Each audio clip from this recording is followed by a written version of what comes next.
วาดบาทพงศ์องค์ราชานาคาธิบดีเกียรติดำรงทรงสง่าราศี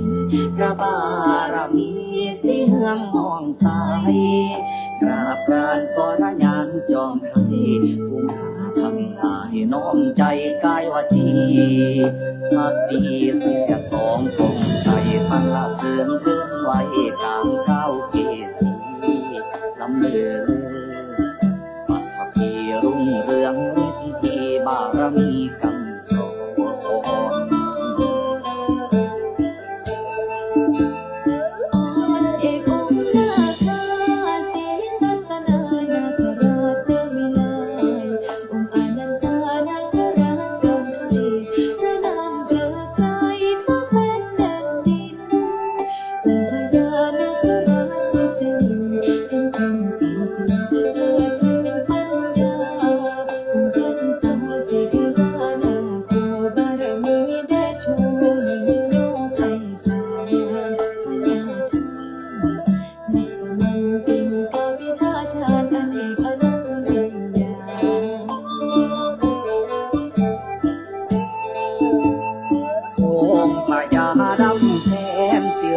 จันทานา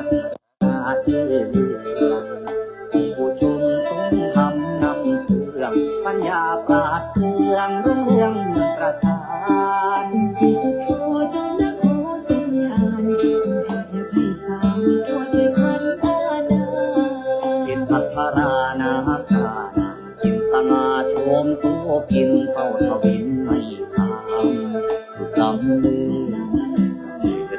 เราศรัทธาน้อมนำเจ้าพระองค์พระทรงศี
มงคลเหล่าสาธุชนมาสนถึงเจ้า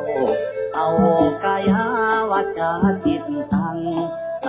เต็มเตรียมขันเคลื่อนมาลาถ้าจะเอาละทูปเทียนมาเวียนวาลาย้อนหกพร้อมสักการบูชาพระบาท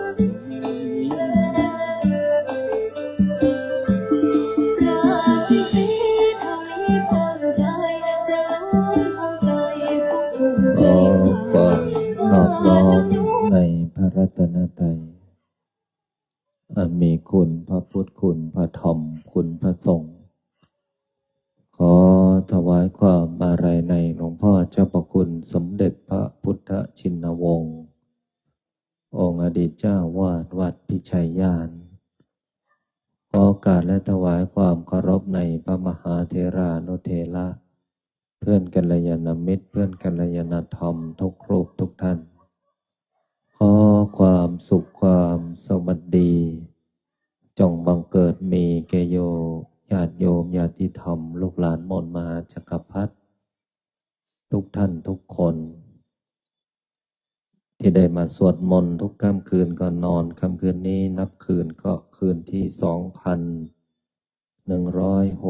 2160ตรงกับวันอาทิตย์วันที่2 สิงหาคม2569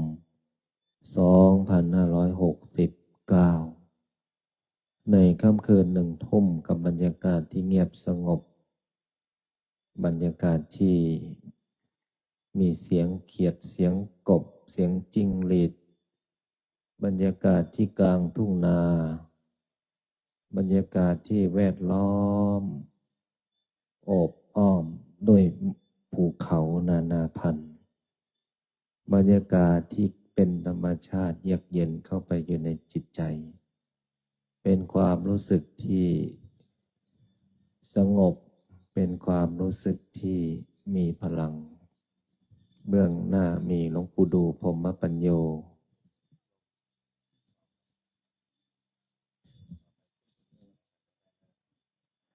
มีองค์หลวงปู่ดูพรหมปัญโยองค์บรมครูแห่งมนต์มหาจักรพรรดิ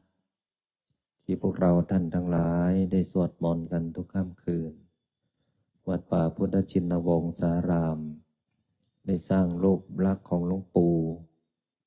บนกลางเขาม่อนพญานาคราชถือว่าใหญ่ที่สุดแล้วเป็นทองเหลืองเป็นพลังงานที่หลวงปู่ทอดสายตาก้มมองลงมาลูกก้มมองมาดูลูกหลานมนต์มหาจักรพรรดิที่สวดมนต์อยู่ในค่ำคืนของวันนี้บรรยากาศที่เป็นความเป็นธรรมชาติเบื้องซ้ายของพวกเราก็จะเป็นองค์สัตตนาคราชพญามุจลินขยับมานิดหนึ่งก็เป็นเสียรของท่านโอบอ้อมรอบภูเขาม่อนพญานาคแห่งนี้หลังองค์สัตตนาคราชก็จะมีหัวใจพระพุทธเมตตาประชาไทยรวมใจราชภักดีที่กลางเขาแห่งโน้นองค์เบื้องหน้าองค์สัตตนาคราชตรงกลางสระนี้ก็จะมีองค์พระปางนาคปกหรือที่เรียกว่าองค์มุจลินปางนาคปกซึ่งเป็นประธานอยู่กลางสระมุจลิน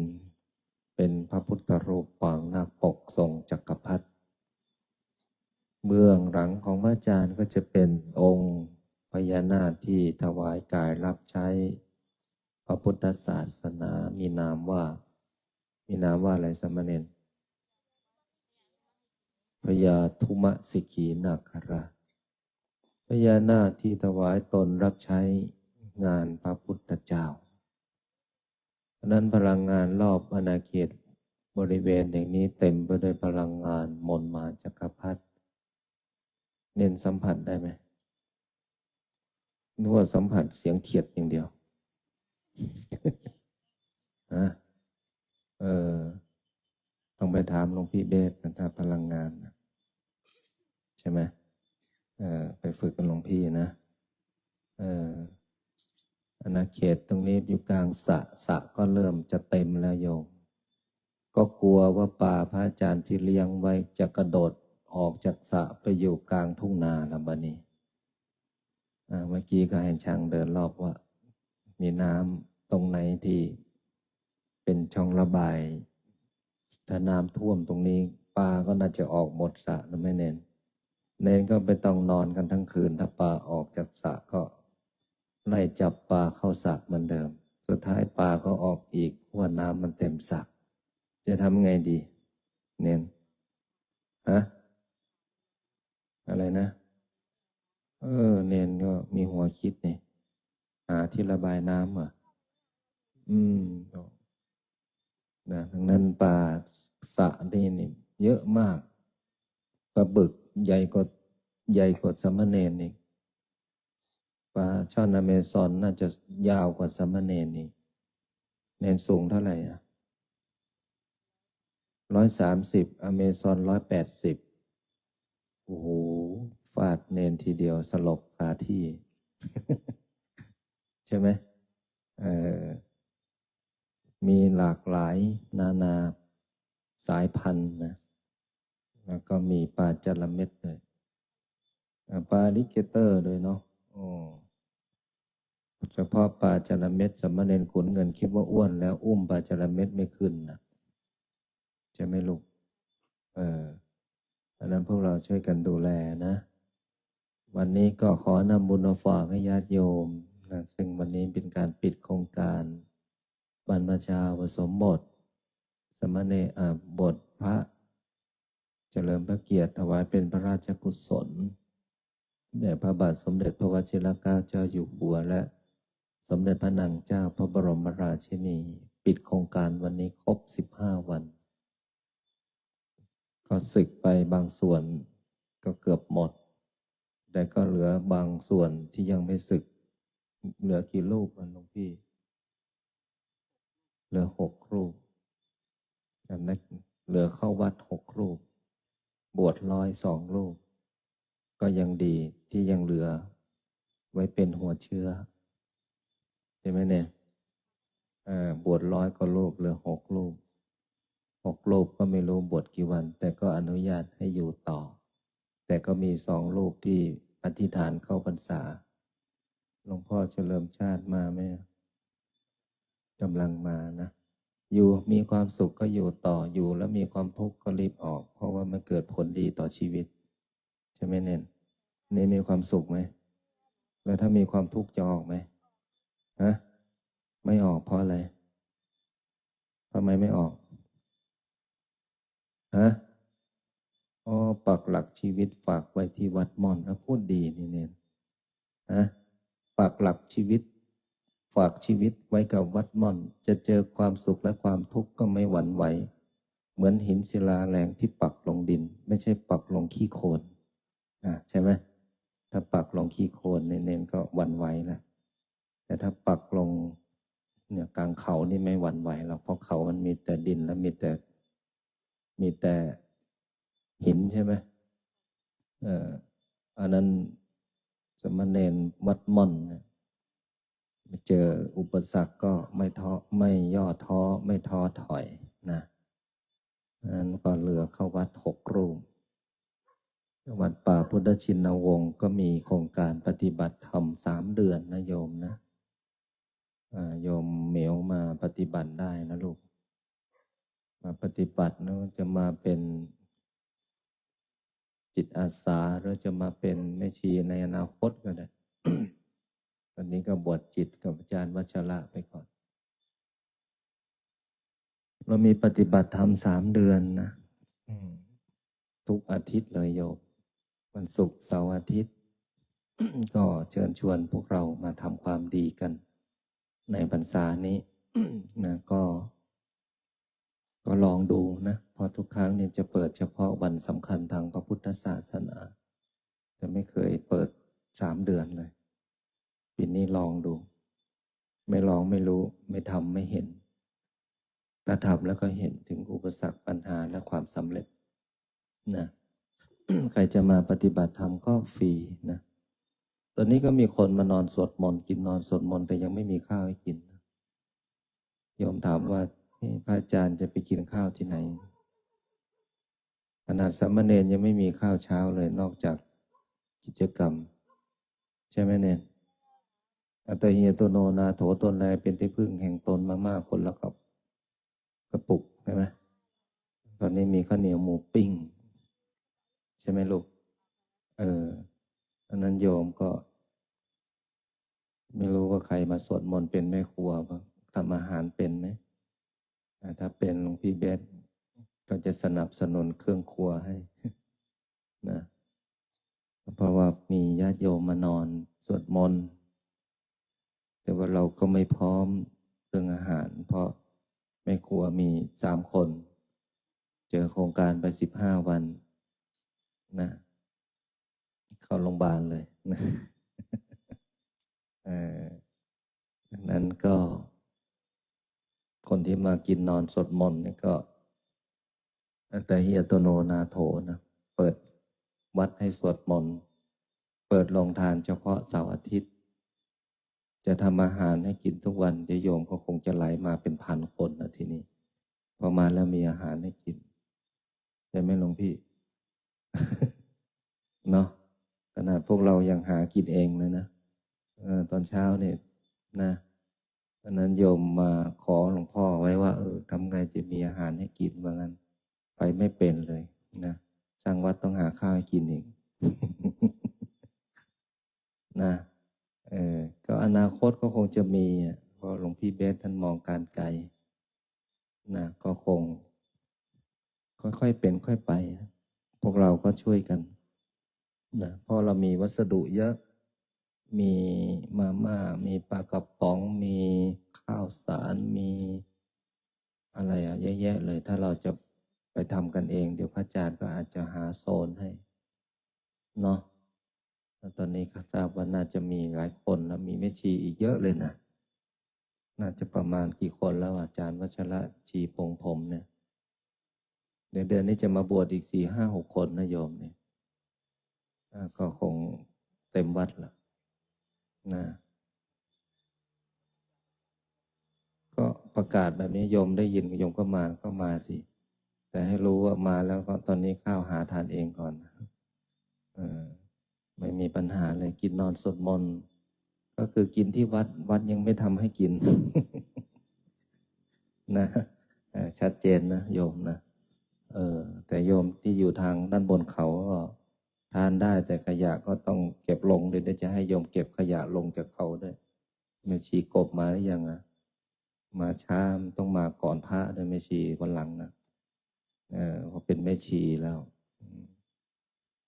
ก็ต้องดูแลกันแล้วกันนะทานได้ก็เก็บได้ทานแล้วเก็บไม่ได้ให้พาขึ้นไปเก็บนี่บาปอีกเพราะข้างบนมีแต่ของแม่ชีกินกัน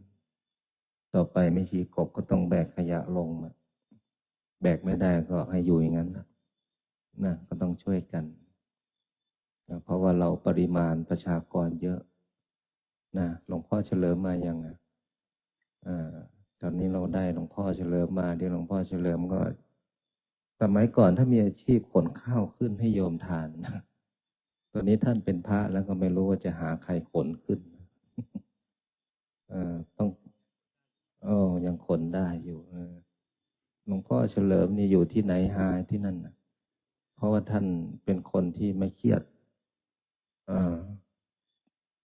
เวลาทำงานท่านก็จะเป็นสีสันของวัดตอนที่เป็นฆราวาสแล้วก็เป็นที่รักของคนและพระและเนนพออยู่กับหลวงพ่อเฉลิมแล้วมีข้าวฉันว่างั้นเนนบอกจริงวะได้ฉันบ้างหรือเปล่าหลวงพ่อไปบวชมา15 วันนะพวกเราก็ช่วยกันนะด้านบนก็มีผู้ปฏิบัติธรรมดังที่พระอาจารย์บอกแล้วว่าตอนนี้เรามีที่สวดมนต์มีที่นอนแต่เรายังไม่มีโรงทานให้โยมได้ทำอาหารต่อไปก็จะมีขอให้สวดจริงนะไม่ใช่มีแล้วก็หายอย่างเงี้ยทำท่าจะมาสัก10 คน20 คนเวลามีอาหารแล้วหายเรียบไม่ได้นะเหมือนสมณเณรใช่ไหม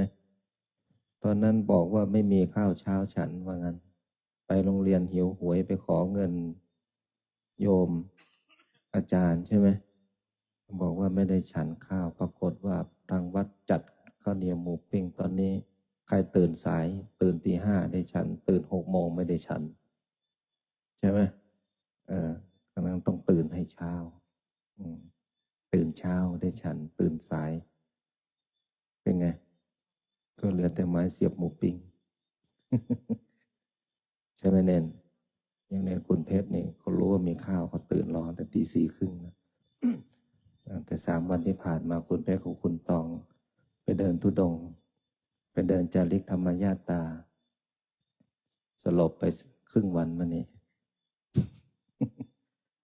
ถามว่าไอ้คุณเพชรหายไปไหน คุณตองหายไปไหน ปรากฏว่าโอ้หมดเรี่ยวแรงไปเดินแค่3 วัน ใช่ไหมเนนโหหายไปไหนครึ่งวันวันนี้บอกว่าโหหมดแรงมาสลบไปครึ่งวันนะขนาดเนนยังสลบแล้วพระจะหลับไหลขนาดไหนโยมแต่ที่นี้ไม่มีหลับไหลอะหลับใช่ไหมไม่มีวันได้หลับดูพระเนนพระอาจารย์เนี่ยส่วนหนึ่งก็สวดมนต์แล้วก็ส่วนหนึ่งก็ทำหน้าที่ อยู่แบบนี้ทุกรูปนะไม่ใช่แบ่งแบ่งกันทำหน้าที่ของตนเองและสิ่งสำคัญก็คือพระที่นี่ช่วยงานกันแบบเข้มแข็งอดทนสามัคคีในธรรม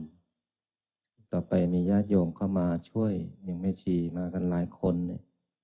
ไม่ต้องรอให้สั่งไม่ต้องรอให้บอกนะขยะมีเก็บทิ้งรถมีสายไปทิ้งบอกขยะรู้อยู่ตรงไหนก็ไปกันนะดังนั้นพระอาจารย์สร้างให้พวกเราสวดมนต์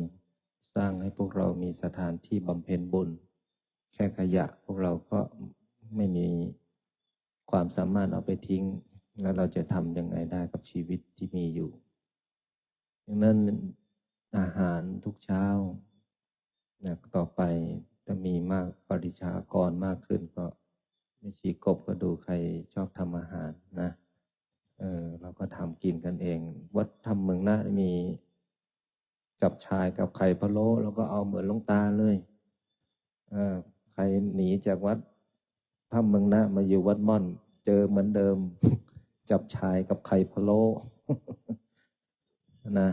ให้มันเป็นพลังงานเดียวกันทำเช้าทุกทำกี่มื้อเช้ากับเพลนะดังนั้นพวกเราสมาทานศีล8กันสวดมนต์หรือสมาทานศีล5ก็แล้วแต่ที่นี่เขาฉันกี่มื้อเนนฮะฉันมื้อเดียวเนนมื้อไหนมื้อที่หิวมื้อเพลนสมณเณรบอกว่าฉันมื้อเดียวแล้วเรียกร้องมื้อเช้าทำไมสรุปกี่มื้อนี่ฉันมื้อหนึ่งแต่มื้อเช้าแถมมันกันเนนบอกนะที่วัดม่อนของพวกเรานี่พระสงฆ์นะท่านก็ฉันมื้อเดียวนะมื้อเพลนะใครมาปฏิบัติธรรมที่นี่นะเป็นแม่ชีเป็นชีพราหมณ์ถ้าอดได้ก็อดลองฉันลองทานดู1 มื้อเที่ยงนะแต่ถ้าเสาร์อาทิตย์เนี่ยมีลงทานเราก็มาเอาอาหารลงทานได้นะพระอาจารย์ก็เห็นพวกเราจัดกลุ่มกันทานกันบนฐานหลวงปู่ดูเดี๋ยวอาจจะมีเต็นท์ ให้ทานข้าวด้านนอกนะเพื่อไม่ให้มีกลิ่นด้านในถ้ามีกลิ่นด้านในเวลาสวดมนต์กินอาหารฟุ้งก็ค่อยปรับเปลี่ยนไปนะแม่ชีกบแล้วก็ญาติโยมที่มาปฏิบัติธรรมหลายคนในพรรษานี้ก็คงจะมากขึ้นเรื่อยๆเฉพาะคนที่มาปฏิบัติธรรมศุกร์เสาร์อาทิตย์คนกินนอนก็ช่วยดูแลซึ่งกันและกันแต่เบื้องต้นเพราะพระก็มีเพิ่มขึ้นนะในทะเบียนมี37 รูปไม่สึกอีกกี่รูป4-5 รูปที่ยังอยู่แต่ไม่รู้อยู่กี่วันอยู่เท่าที่มีความสุขถ้าภาวนาถ้าอธิษฐานเข้าพรรษาก็อธิษฐานได้นะหลวงพี่รูปไหนที่จะอธิษฐานเข้าพรรษานี่ท่านจะได้รับกฐินนะอานิสงส์ในการอยู่จำพรรษา3 เดือนได้รับกฐินแต่ถ้าท่านอยู่3 เดือนท่านไม่ได้อธิษฐานท่านก็ไม่มีสิทธิ์รับนะแต่ถ้าอานิสงส์ในการกฐินนี่ใหญ่นะท่านอานิสงส์มากนะเพราะว่า ต้องอยู่จำพรรษาในอาวาสนั้น3 เดือนอานิสงส์จะได้รับกฐินนะท่านดังนั้นท่านที่จำพรรษาอยู่ที่วัดม่อนพญานาคราชก็อธิษฐานจำพรรษาตอนนี้ยังไม่มีกุฏิก็นอนกระโจมไปก่อนขนาดพระยังนอนกระโจมนะโยมนอนในตัวพญานาคเนี่ยโอ้ไฟก็มีพัดลมก็มีห้องน้ำก็ไกลนอนพระนอนจำวัดอยู่หลังเขานนโยมหลวงพี่หลายรูปนี่หลวงพี่ชนหลวงพี่เอนี่ฝนตกทีนี่ก็ต้องจับเสาแล้วทีนี้มือไม้สั่นหมดเพราะว่ากุฏิสั่นไปทางหลังลมมาฝนมาบรรยากาศแบบนั้นนะไม่ใช่ไม่รั่วนะเพราะว่าเป็นกุฏิหญ้าคาก็ใช้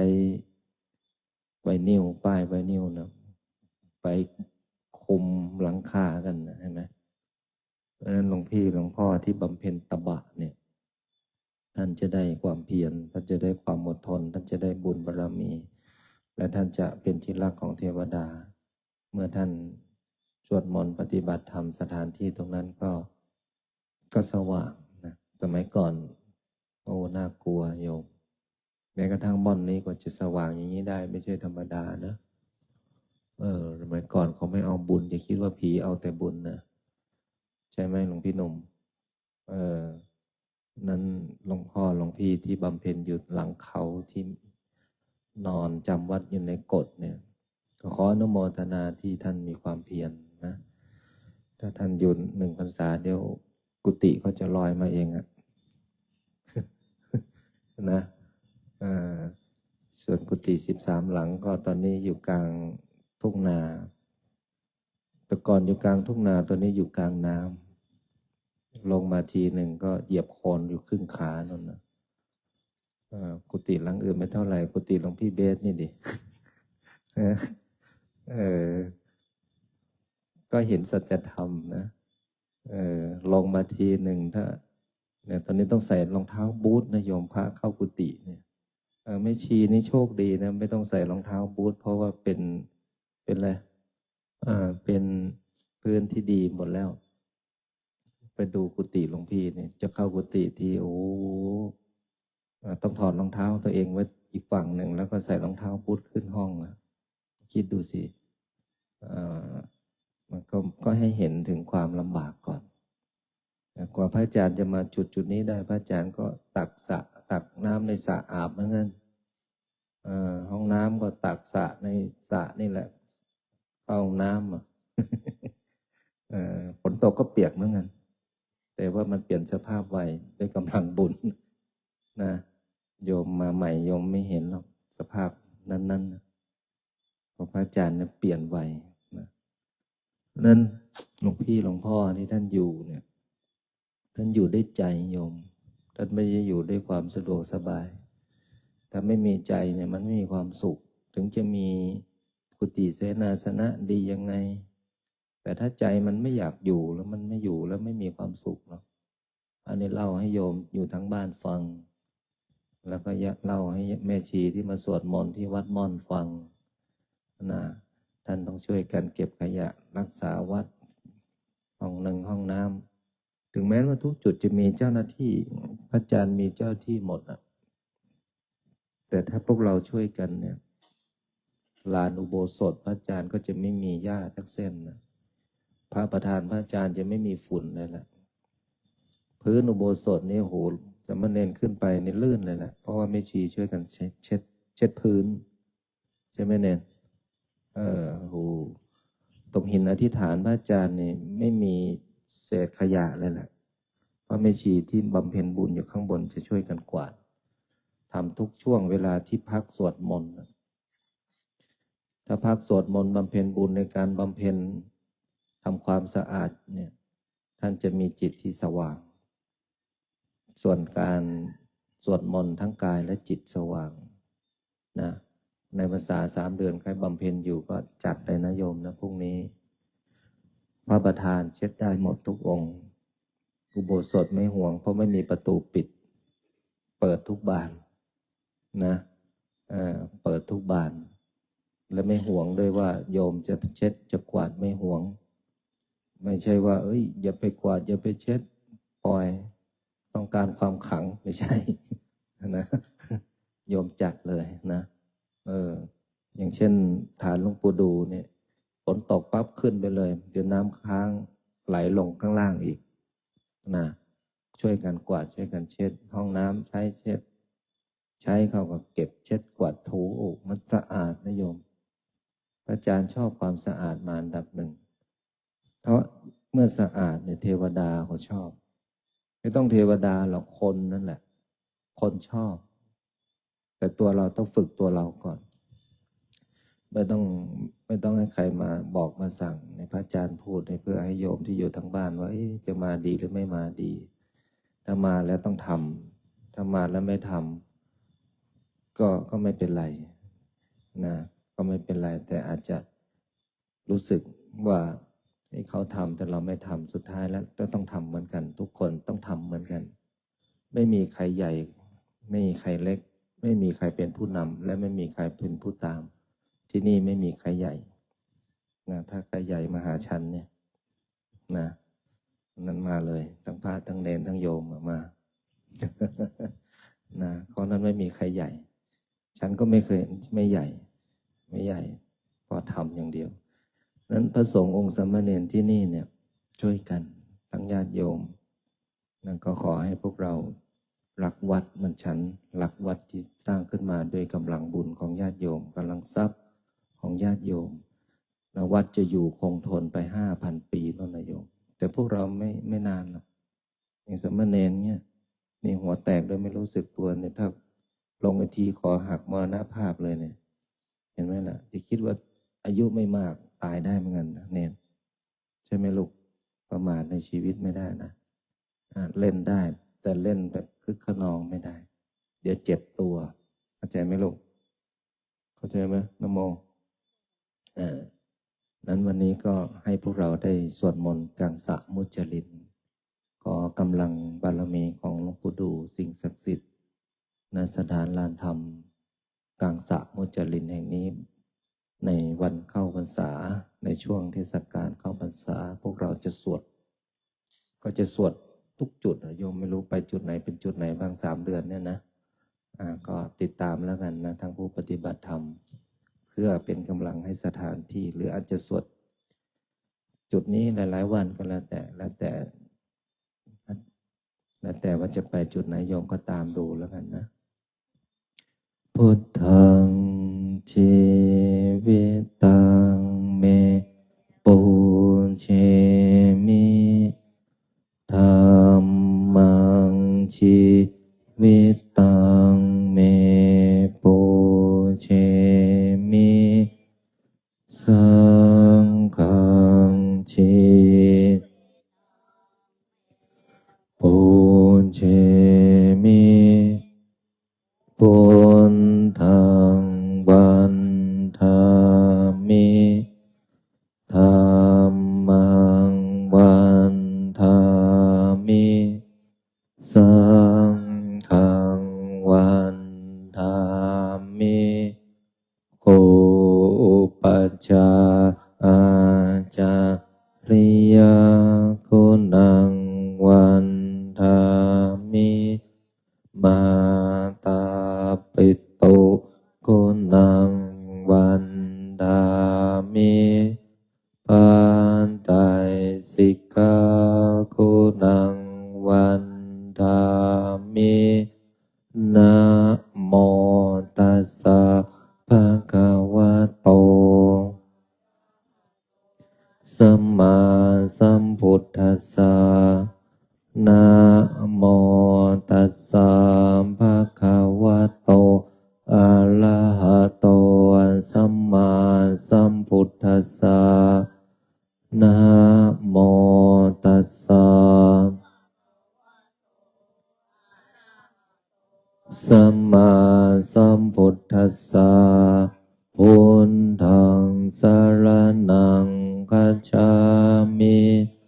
ธัมมังสรณังคัจฉามิสังฆังสรณังคัจฉา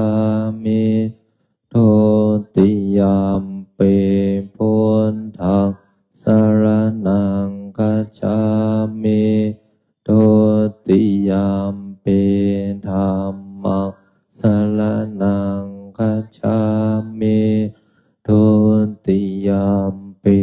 สังฆังสรณังตติยมปิพุทธังสรณังคัจฉามิตติยมปิสัมสรณังคัจฉามิตติยมปิสรณังคัจฉามิปานาติปาตาเวรมณีสิกขาปัฏฐานสมาอาทินนาทานาเวรมณีสิกขาปัฏฐานสมาธิยามิกาเมสุมิจฉาจาราเวรมณีสิกขาปัฏฐานสมาโมสาวาทาเวรมณีสิกขาปัฏฐานสมาธิยามิสุราเมรยมัชฌะปมาทฐานาเว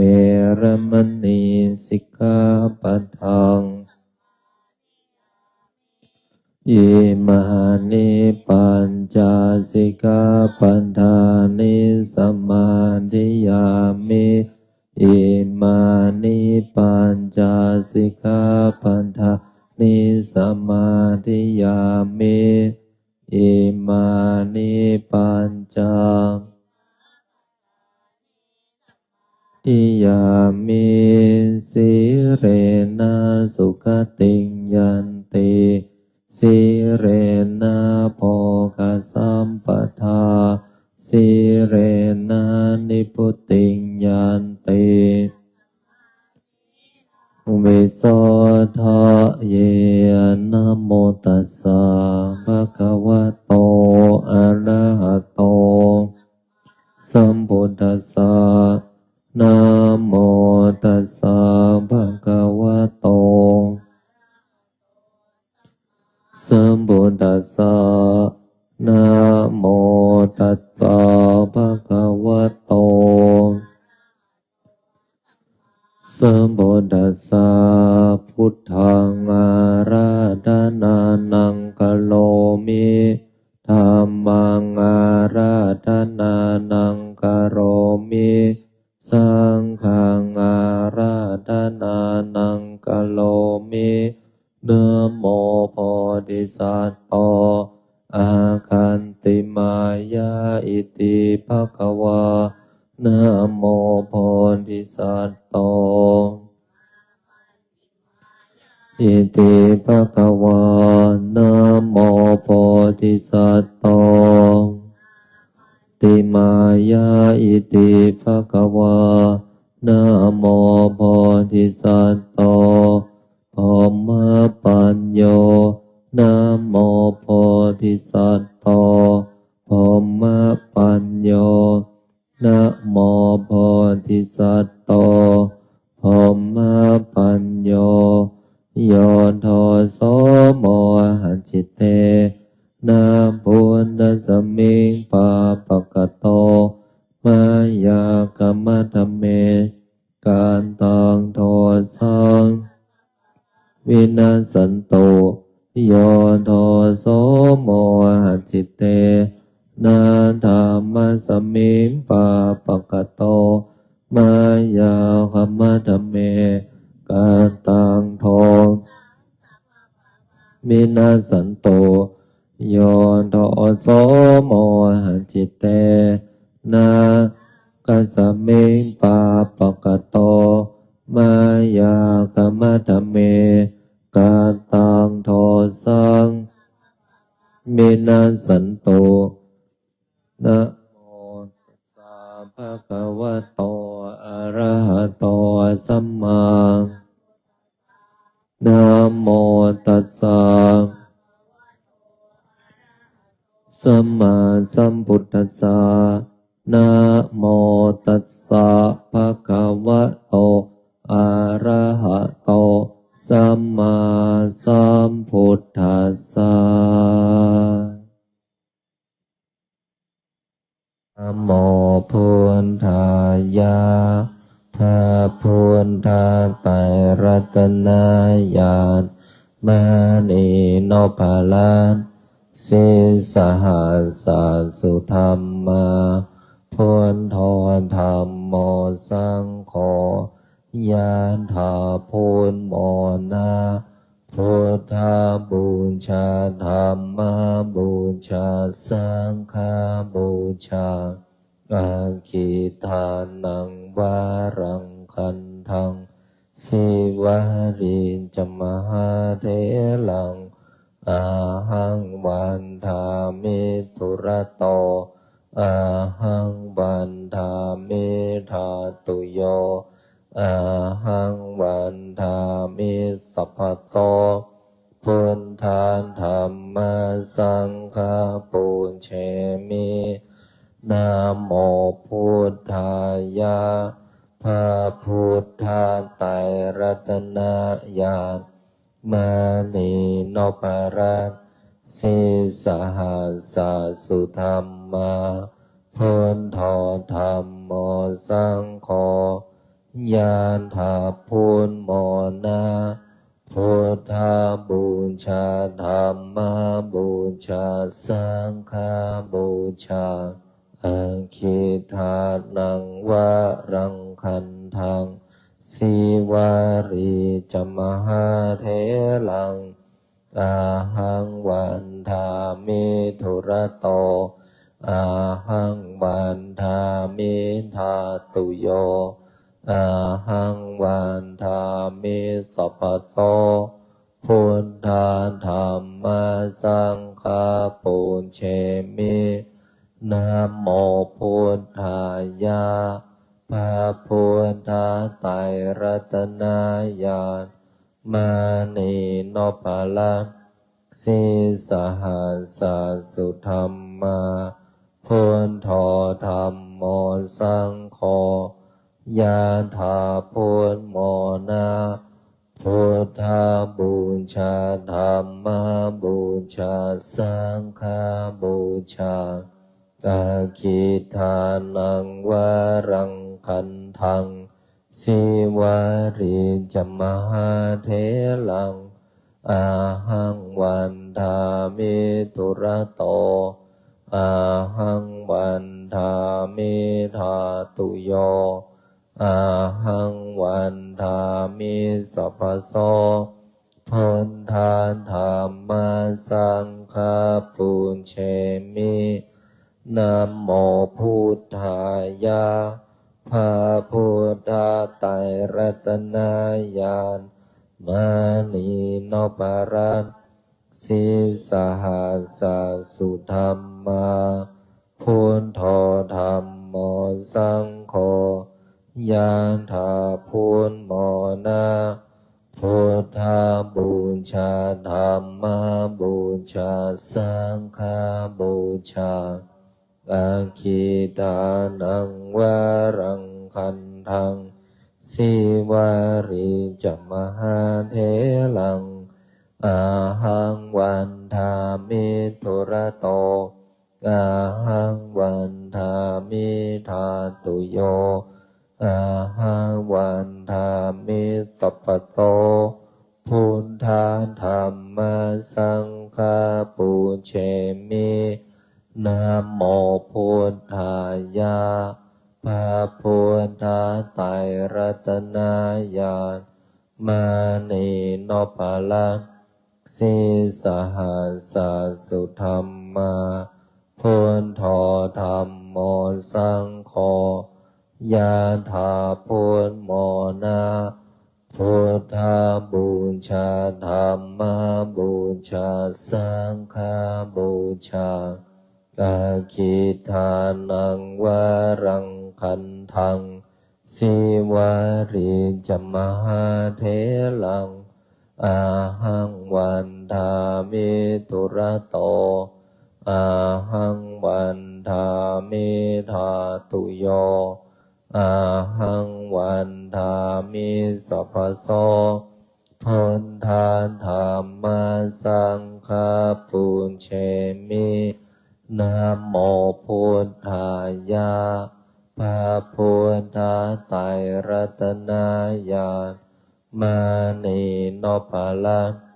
สีสหัสสุธรรมาพุทโธธัมโมสังโฆยะถาพุทโมนะพุทธ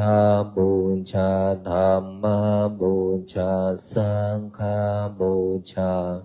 กาคิทานังวรังคันทังสิวาริจมหาเถลังอาหังวันทามิตุระโตอาหังวันทามิธาตุโยอาหังวันทามิสัพพโสพุทธาธัมมาสังฆาปุญเชมินะโมพุทธายะพระพุทธไตรรัตนญาณมานีโนปะละสีสหัสสุธรรมาพุทโธธัมโมสังโฆ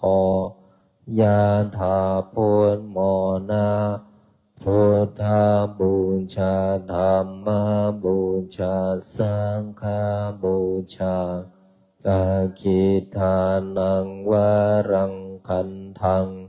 สิวาริจมหาเถลังอาหังวันทามิตุระโตอาหังวันทามิธาตุโยอาหังวันทามิสัพพโสพุทธาธัมมาสังฆาปุญเชมินะโมพุทธายะพระพุทธไตรรัตนญาณมานีโนปะละสีสหัสสุธรรมาพุทโธธัมโมสังโฆยะถาพุทโมนะพุทธบูชาธัมมบูชาสังฆบูชากาคิทานังวรังคันทังสิวาริจมหาเถลังอาหังวันทามิตุระโตอาหังวันทามิธาตุโยอาหังวันทามิสัพพโสพุทธาธัมมาสังฆาปุญเชมินะโมพุทธายะพระพุทธไตรรัตนญาณมานีโนปะละสีสหัสสุธรรมาพุทโธธัมโมสังโฆยะถาพุทโมนะพุทธบูชาธัมมบูชาสังฆบูชากาคิทานังวรังคันทังสิวาริจมหาเถลังอาหังวันทามิตุระโตอาหังวันทามิธาตุโยอาหังวันทามิสัพพโสพุทธาธัมมาสังฆาปุญเชมินะโมพุทธายะพระพุทธไตรรัตนญาณมานีโนปะละสีสหัสสุธรรมาพุทโธธัมโมสังโฆยะถาพุทโมนะพุทธบูชาธัมมบูชาสังฆบูชากาคิทานังวรังคันทังสิวาริจมหาเถลังอาหังวันทามิตุระโตอาหังวันทามิธาตุโยอาหังวันทามิสัพพโสพุทธาธัมมาสังฆาปุญเชมินะโมพุทธายะพระพุทธไตรรัตนญาณมานีโนปะละ สีสหัสสุธรรมาพุทโธธัมโมสังโฆยะถาพุทโมนะพุทธบูชาธัมมบูชาสังฆบูชากาคิทานังวารังคันทังสิวาริจมหาเถลังอาหังวันทามิทุระโตอาหังวันทามิธาตุโยอาหังวันทามิสัพพโสพุทธาธัมมาสังฆาปุญเชมินะโมพุทธายะพระพุทธไตรรัตนญาณมานีโนภาลังสีสหัสสุธรรมาพุทโธธัมโมสังโฆยะถาพุทโมนะพุทธบูชาธัมมบูชาสังฆบูชากาคิทานังวารังคันทังสิวาริจมหาเถลังอาหังวันทามิทุระโตอาหังวันทามิธาตุโยอาหังวันทามิสัพพโสพุทธาธัมมาสังฆาปุญเชมินะโมพุทธายะพระพุทธไตรรัตนญาณมานีโนภาลังสีสหัสสุธรรมาพุทโธธัมโมสังโฆยะถาพุทโมนะพุทธบูชาธัมมบูชาสังฆบูชากาคิทานังวารังคันทังสิวาริจมหาเถลังอาหังวันทามิทุระโตอาหังวันทามิธาตุโยอาหังวันทามิสัพพโสพุทธาธัมมาสังฆาปุญเชมินะโมพุทธายะพระพุทธไตรรัตน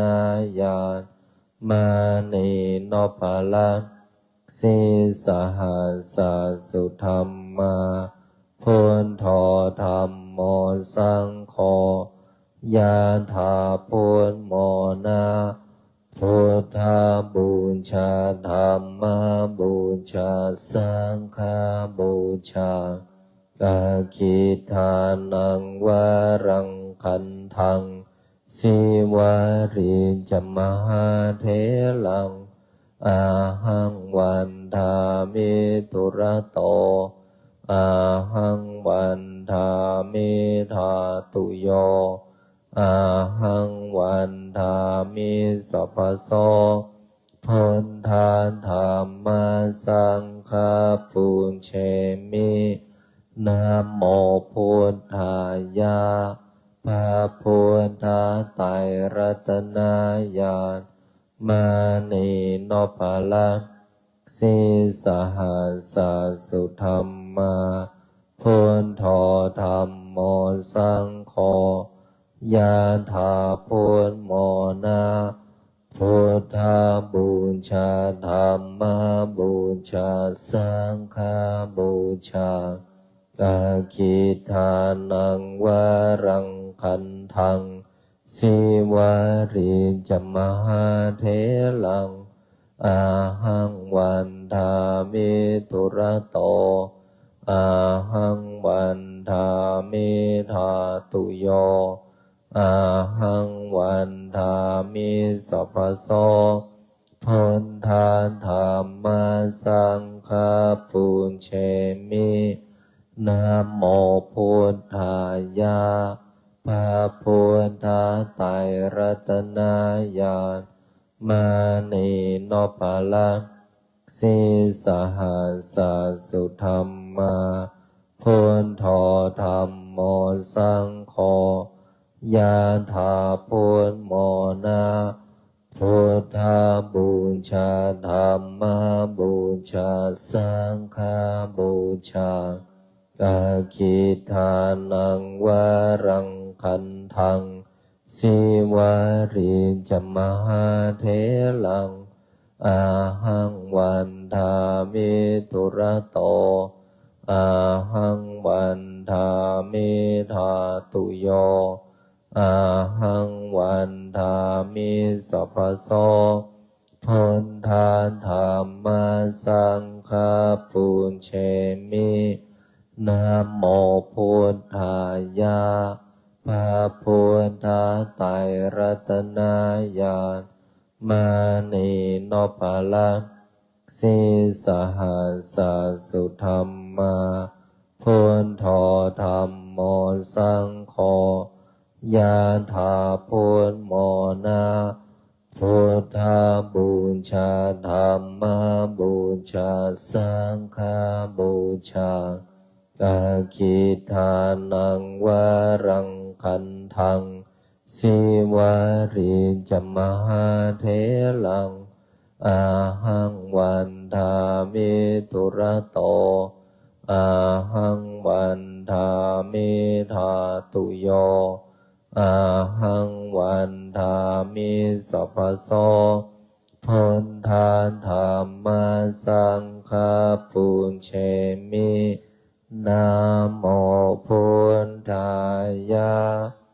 พระพุทธไตรรัตนญาณมานีโนภาลัสสีสหัสสุธรรมาพุทโธธัมโมสังโฆยะถาพุทโมนะพุทธบูชาธัมมบูชาสังฆบูชาอาคิทานังวารังคันทังสิวาริจมหา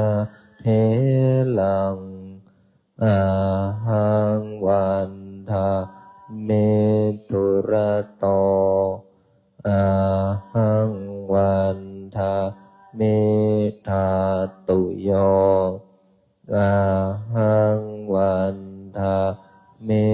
สัพพโสพุทธาธัมมาสังฆาปุญเชมิ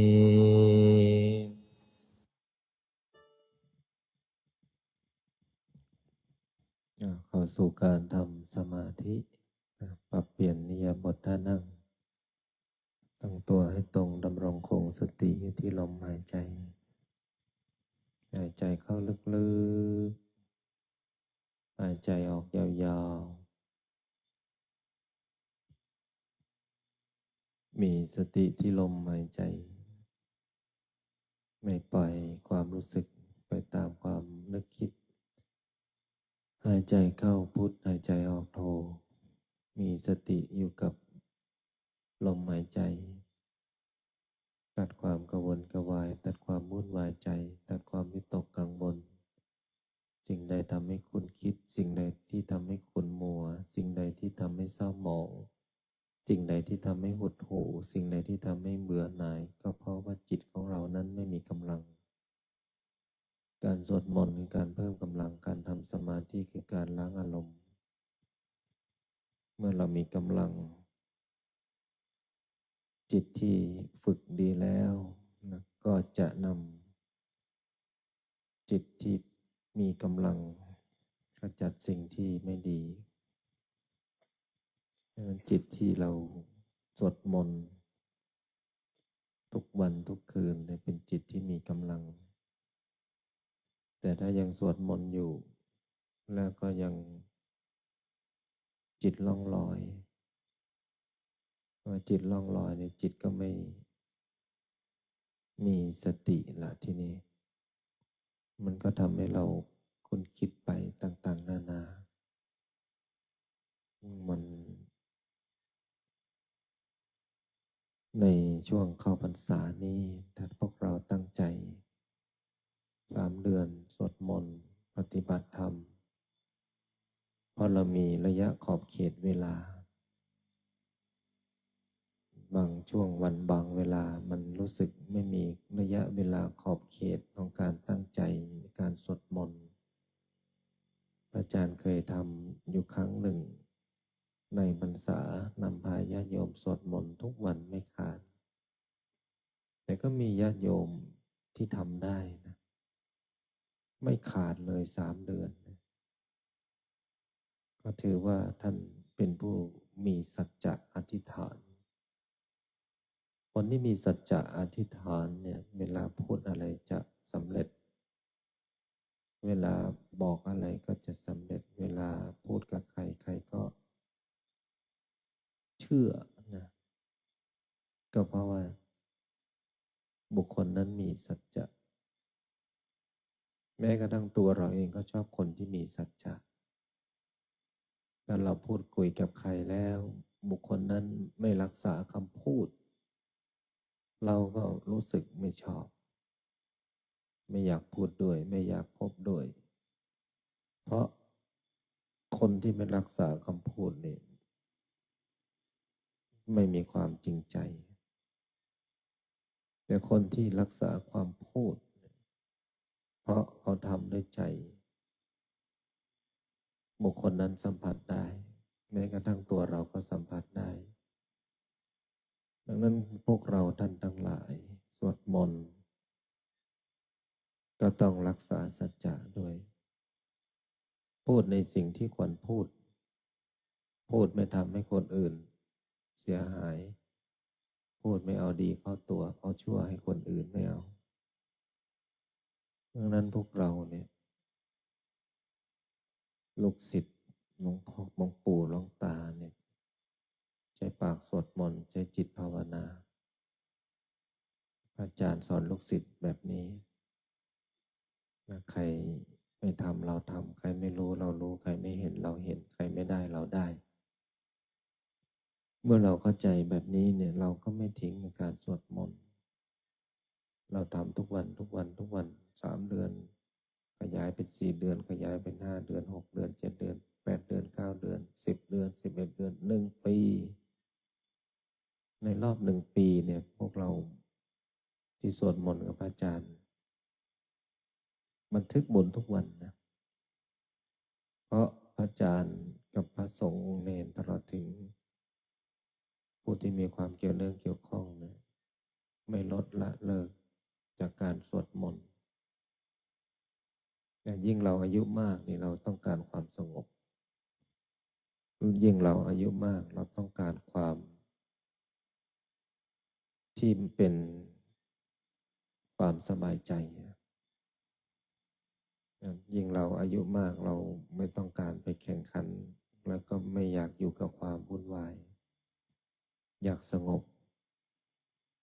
แต่ต้องฝึกจิตตัวเองให้อยู่กับความสงบให้ได้พุทธเจ้าตรัสว่านัตติสันติพลังสุขขังสุขอื่นยิ่งกว่าความสงบไม่มีดังนั้นในความสงบเนี่ยคือความสุขถ้าเราเข้าหาความสงบเมื่อไหร่เนี่ยความสุขจะปรากฏเกิดขึ้นในจิตของพวกเราเมื่อนั้นเหมือนเราสวดมนต์นะสวดมนต์สบายๆสวดเบาๆสวดเพลินๆพลังงานที่อยู่รอบข้างเราคลื่นนั้นก็สะเทือนด้วยเป็นคลื่นที่ละเอียดมากขึ้นพลังงานก็เบาเหมือนเราสวดมนต์อยู่ในกลางสระมุจลินเนี่ยได้ยินเสียงจิงหรีดเสียงกบเสียงเขียดเสียงอึ่งอ่างเสียงสัตว์น้อยใหญ่ที่ร้องเป็นพลังงานที่อยู่กับคลื่นมากมายด้วยสรรพสัตว์น้อยใหญ่อยู่กลางความเป็นธรรมชาติที่มีลมบกโบยพัดเป็นระยะ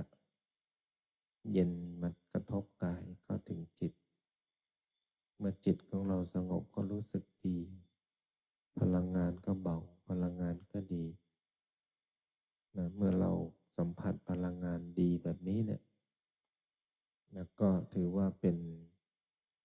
พลังงานที่พวกเรา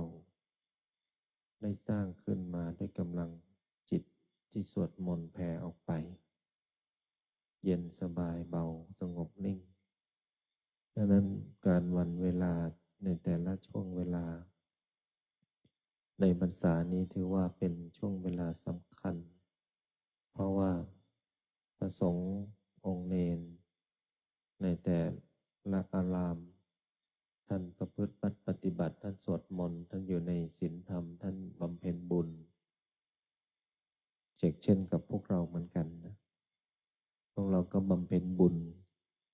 มาตื่นแต่เช้านอนแต่ดึกกิจกรรมอยู่ในบุญนะ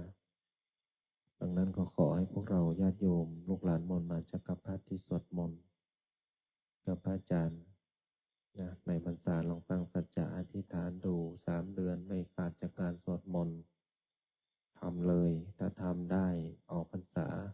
ไม่ว่าเราจะคิดเราจะทำเราจะพูดอะไรเนี่ยมันจะสำเร็จฉับพลันทันตาเห็นเลยนะไม่เชื่อก็ลองดูสำเร็จมาแล้วหลายคนแม้กระทั่งตัวผู้พูดเองรักษาสัจจะสิ่งไหนสิ่งนั้นเวลาอธิษฐานสิ่งใดสิ่งนั้นย่อมปรากฏให้ก่อเกิดความสำเร็จในสิ่งที่เราตั้งสัจจะอธิษฐานเพราะเรารักษาสัจจะนั้นสัจจะเป็นสิ่งที่สำคัญนะให้พวกเราท่านทั้งหลายกำหนดจิตอยู่กับลมหายใจหายใจเข้าพุทหายใจออกโทพุทโธพุทโธพุทโธพุทโธจนจิตนิ่งจิตเบาจิตสบายจิตเย็นนะ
สมควรแก่เวลาให้พวกเราได้ถอดถอนกายออกจากสมาธิ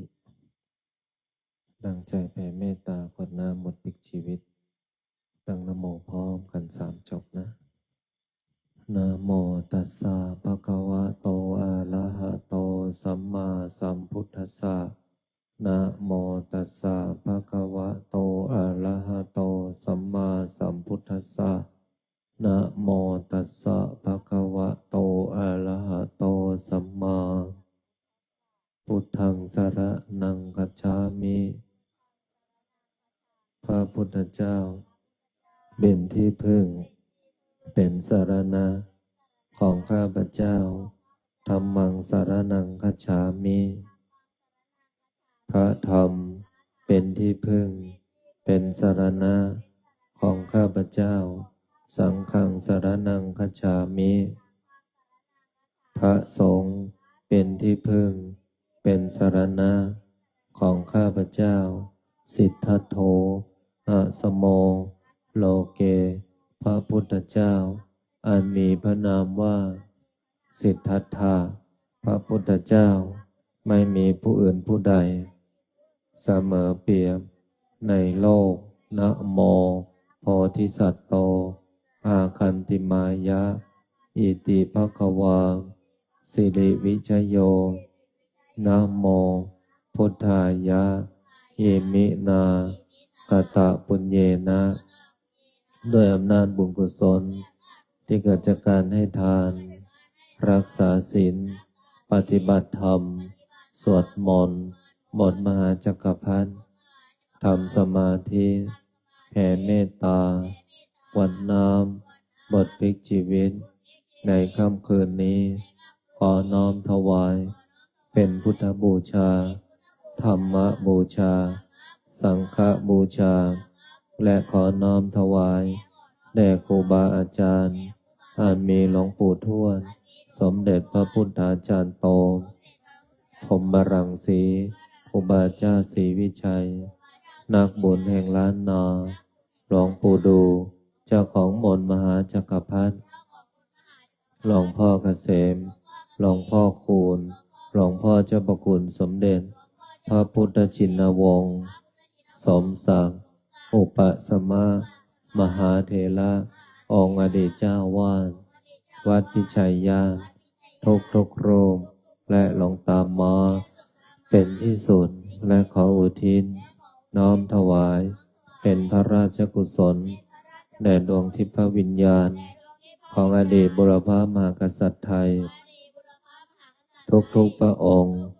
ทุกสมัยและขอน้อมถวายเป็นพระราชกุศลแด่พระบาทสมเด็จพระวชิรเกล้าเจ้าอยู่หัวสมเด็จพระนางเจ้าพระบรมราชินีพระบรมวงศานุวงศ์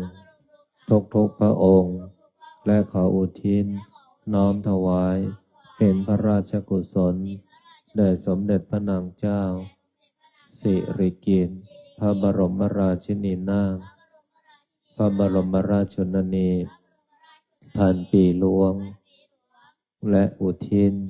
ถวายเป็นพระกุศลแด่สมเด็จพระเจ้าลูกเธอเจ้าฟ้าพัชรกิติยาภาและขออุทิศแด่ดวงวิญญาณของสมเด็จเจ้าพระยาบรมมหาพิชัยญาณทัดบุญนาคผู้สร้างวัดพิชัยญาณขอสอนผลบุญนี้จงสำเร็จแก่บิดามารดาอันมีชื่อว่าขอให้บิดามารดาของข้าพเจ้าจงมีแต่ความสุขขอส่วนผลบุญนี้จงสำเร็จแก่ครูประชาจารย์ญาติพี่น้องทั้งหลายเจ้ากรรมนายเวรทั้งหลายเจ้าที่เจ้าทางเจ้าที่ที่บ้านเจ้าที่ที่ทำงานเจ้าที่ที่วัดพิชัยญาณเจ้าที่ที่วัดป่าพุทธชินวงศารามเทวดาประจำกายของข้าพเจ้าเทวดา16 ชั้นฟ้า15 ชั้นดิน 14ใต้บาดาลเปรตทั้งหลายสรรพสัตว์ทั้งหลายมากมายไม่มีประมาณทั้ง31ภูมิพระแม่ธรณีพระแม่คงคาแม่พระเพิงแม่พระพายแม่พระโพธิ์ศพท้าวจตุโลกบาลทั้งสี่ท้าววิรูปังค์ท้าววิรุฬหกท้าวทัตตรสท้าวเวสสุวรรณผู้เป็นใหญ่ในทิศทั้งสี่พระสยามเทวาธิราชเจ้าเหล่าพญาครุฑทั้งหลายเหล่าพญานาคทั้งหลายทั้งสี่ตระกูลนาคาธิบดีทั้ง9พระองค์สัตตนาคราชพญามุจรินวิโรูปักโขนาคาธิบดีองค์ย่านพเกศนาคินีการนาคราชวาสุกีนาคราชพระแม่โสมาศรีวิกานาคเทวีพญาธุมสิกขีนาคราชพญานาคกวานพะเยาพญาสุวรรณนาคราชเหล่าพญานาคทั้งหลายเหล่าพญางูทั้งหลายองค์พญางูเผือกณสถานที่แห่งนี้ขอท่านทั้งหลายจงขึ้นมาจงมาอนุโมทนาจงมีส่วนในบุญของข้าพเจ้าในค่ำคืนนี้บุญใดกุศลใดที่สำเร็จแล้วจงส่งผลให้ข้าพเจ้าจะกระทำการงานสิ่งใดในพื้นปฐพีนี้ไม่ว่าบนบกในน้ำในอากาศขอการงานสิ่งนั้นจงพันสำเร็จคำว่าไม่ได้คำว่าไม่มีคำว่าขัดข้องอุปสรรคใดๆปัญหาใดๆต่อการดำเนินชีวิตการงานการเงินบริวารสุขภาพโรคร้ายโรคเวรโรคกรรมที่รักษาไม่หายจงมารายหายสูญจากตัวของข้าพเจ้าขอให้คำอธิษฐานจิตกวดน้อมบทพลิกชีวิตในค่ำคืนนี้จงมีฤทธิ์มีเดชมีอานุภาพทันตาเห็นติดตัวตามข้าพเจ้าไปทุกภพทุกชาติตราบกระทั่งเข้าสู่พระนิพพานนิพพานะปัจจโยโหตุ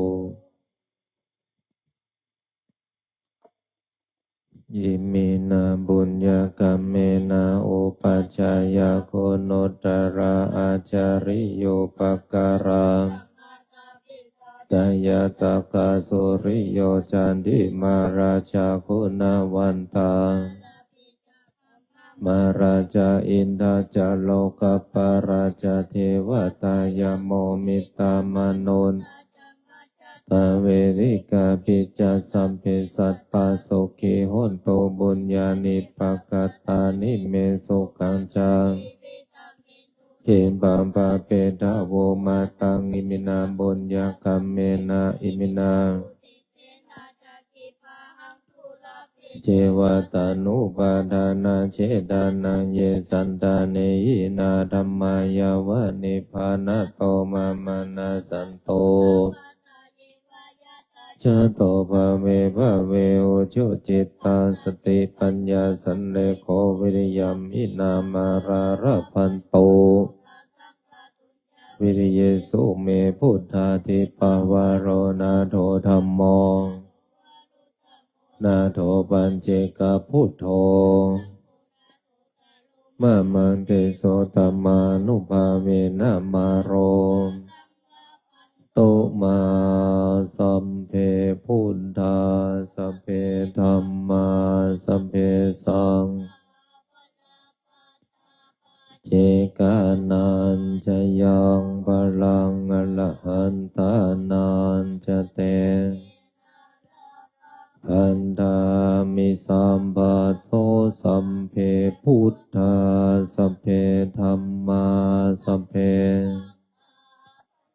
ปันตาปัญเจ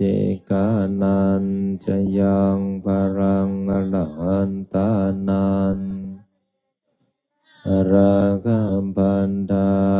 สัมปัสโสสัมเพพุทธาสัมเพธัมมาปัญเจกานันจะยังพลังอรหันตานันจะเตปันดามิสัมปัสโสพุทธังอธิษฐามิธัมมังอธิษฐามิสังฆังอธิษฐามิขออำนาจบุญกุศลที่เกิดจากการสวดมนต์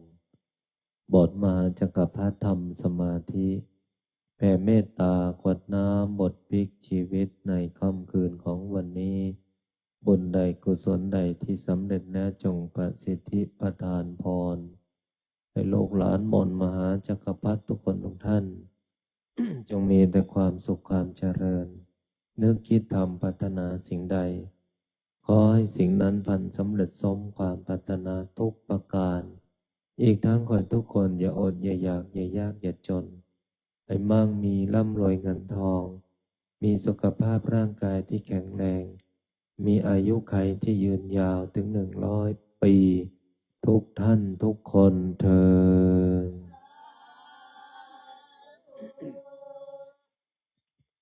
นอนหลับฝันดีบุญรักษาเทวดาคุ้มครองทุกคนพบกันใหม่พรุ่งนี้1 ทุ่มพรุ่งนี้นะในพรรษานี้ใครจะมาตักบาตรพระสงฆ์องค์สมณเณรได้ทุกเช้านะ7 โมงเช้าในพรรษานี้นะ7 โมงเช้า